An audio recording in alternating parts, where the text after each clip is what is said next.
شروع کرتا ہوں اللہ تعالیٰ کے ان بابرکت ناموں سے جو کن فیکون کا مالک ہے۔ اعوذ باللہ من الشیطان الرجیم، بسم اللہ الرحمن الرحیم۔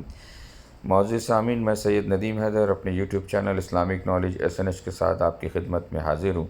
آج آپ لوگوں کے لیے جو ویڈیو پیش کر رہا ہوں اس کا تعلق سورہ زرخوف کی آیت نمبر 69 سے 73 69 سے 73 تک سے لیا گیا ہے، اور ان آیتوں میں اللہ تعالیٰ بیان فرما رہے ہیں ان لوگوں کے حوالے سے جو اللہ کی آیتوں پہ ایمان لائے، تو اللہ تعالیٰ جو ہے ایسے لوگوں کو جنت میں داخل کرنے کا وعدہ کر رہے ہیں، اور یہ وہ جنت ہوگی جس میں وہ جس چیز کی بھی خواہش کریں گے وہ ان کی تمام خواہش وہاں ان کو پوری کی جائے گی۔ آئیے اس حوالے سے سورہ کی طرف چلتے ہیں اور مزید پڑھتے ہیں کہ اس میں اور کیا تفاصیل بیان کی گئی۔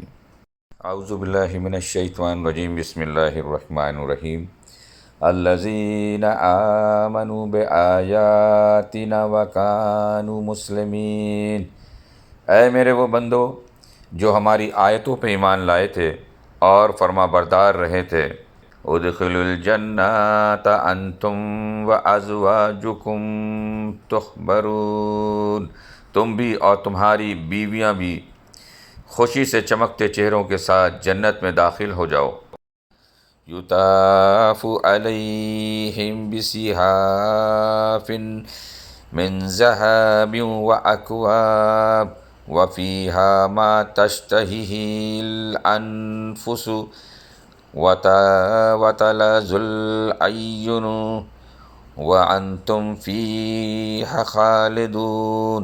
ان کے آگے سونے کے پیالے اور گلاس گردش میں لائے جائیں گے، اور اس جنت میں ہر وہ چیز ہوگی جس کی دلوں کو خواہش ہوگی اور جس سے آنکھوں کو لذت حاصل ہوگی۔ ان سے کہا جائے گا اس جنت میں تم ہمیشہ رہو گے۔ وَتِلْكَ الْجَنَّةُ الَّتِي أَوْرِثْتُمُوهَا بِمَا كُنْتُمْ تَعْمَلُونَ۔ اور یہ وہ جنت ہے جس کا تمہیں اپنے اعمال کے بدلے وارث بنا دیا گیا ہے۔ لَكُمْ فِيهَا فَاكِهَةٌ كَثِيرَةٌ مِّنْهَا تَأْكُلُونَ۔ اس میں تمہارے لیے خوب افراد کے ساتھ میوے ہیں جن میں سے تم کھاؤ گے۔